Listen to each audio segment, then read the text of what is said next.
ইউটিউবে খেজুর চাষের কন্টেন্ট দেখে 2021 সালে শুরু করেছিলেন শখের খেজুর বাগান। প্রথমে বাগানে ছিল 54টি খেজুর গাছ। এবছর 24 লাখ টাকা ব্যয়ে 70% জমিতে খেজুরের আবাদ করেছেন জয়পুরহাটের আক্কেলপুরের কৃষক সাইফুল ইসলাম।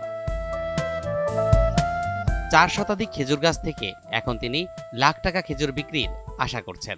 19 সাল থেকে ইউটিউবে দেখতেছি যে বাংলাদেশের গাজীপুরে, নরসিংদী, তারপর ময়মনসিংহে বিভিন্ন জায়গায় খেজুরের বাগান চাষ হচ্ছে। ঢাকার থেকে কিছু গাছ কিনে আনি, আমি 54টা গাছ কিনে আনি এখান থেকে রোপণ করি, আর বাদ বাকি গাছ আমি বীজের তৈরি করছি। তো ইনশাল্লাহ আমার গাছ লাগানোর 6 মাস পরে বাগানে খেজুর ধরেছে। 9 মাস পরে প্রায় 60-80 গাছে খেজুর ধরেছে। তখন আমি খুশি হলাম, আনন্দিত হয়ে আনন্দ চিত্তে আমি বাগানটি করতে আরম্ভ করলাম। ফল পাচ্ছি এবং সুস্বাদু পাচ্ছি। ইনশাল্লাহ আশা করা যায় সৌদির চেয়ে আমাদের কোনো অংশে বাংলাদেশে খেজুর কম হবে না। সৌদি খেজুর চাষে সাইফুল ইসলাম একজন নবীন উদ্যোক্তা।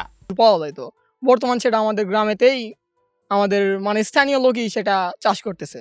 তো আমার দেখে ভালো লাগলো, যেটা আমরা আগে কিনে খাইতাম বা টিভিতে দেখতাম যে আপনার সৌদি আরবের আজুয়া খেজুর বা যে কোনো খেজুর হোক দেখতাম, তো সেটা আমাদের গ্রামে এখন ফলন হচ্ছে। বাগান করেছে, ওই বাগান থেকে আমরা যে সুস্বাদু খেজুরটা খাই, এটাতে আমরা খুব গর্বিত এবং আনন্দিত।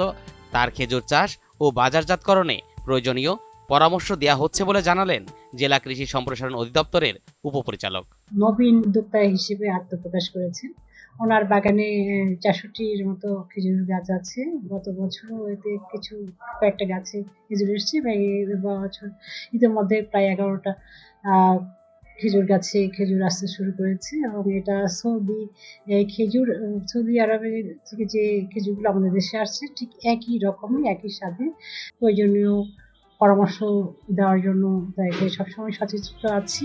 উদ্যোক্তা সাইফুল ইসলাম সৌদি খেজুর চাষ করে সাফল্যের মুখ দেখেছেন, যা দেখে আগ্রহী হচ্ছে নতুন উদ্যোক্তারা। তাদের সঠিক নির্দেশনা দিয়ে সহযোগিতা করলে তারাও হতে পারবেন স্বাবলম্বী, ঘটবে বেকারত্বের অবসান।